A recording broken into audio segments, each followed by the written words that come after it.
அதிமுக பொதுச் செயலாளர் எடப்பாடி பழனிசாமியை வரவேற்கும் விதமாக மதுரை சோழவந்தான் வாடிப்பாடி பகுதிகளில் அனுமதியின்றி பிளெக்ஸ் பேனர்கள் வைத்ததாக கிராம நிர்வாக அலுவலர்கள் அளித்த புகாரில் அதிமுக நிர்வாகிகள் மீது வழக்கு பதிவு செய்யப்பட்டுள்ளது.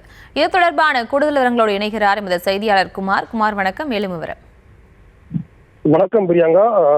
முன்னாள் பழனிசாமி அவர்களின் மக்களை காப்பும் தமிழகத்தை மீட்போம் என்ற பெயரில் தமிழகம் முழுவதும் சுற்றுப்பயணம் மேற்கொண்டு வருகிறார். இதன் ஒரு பகுதியாக மதுரை மாவட்டம் சோழவந்தான் தொகுதிக்குட்பட்ட வாடிப்பட்டி பேரூராட்சி முன்பு இன்று எழுச்சி இன்று மாலை உரையாற்றுகிறார். அவரை வரவேற்கும் வகையில் மாவட்டம் மற்றும் வாடிப்பட்டி பேரூர் ஒன்றிய கழகம் சார்பிலும் மேலதாளங்கள் முழங்க பட்டாசு வெடித்து உற்சாக வரவேற்பு அளிக்கப்பட உள்ளது.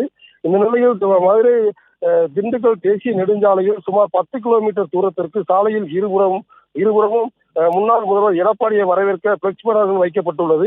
இந்த நிலையில் அனுமதியின்றி பிளெக்ஸ் பேனர்கள் வைத்ததாக அந்தந்த பகுதி கிராம நிர்வாக அலுவலர்கள் காவல்துறையிடம் அனுமதியின்றி பிளெக்ஸ் வைத்ததற்கு புகார் அளித்துள்ளனர்.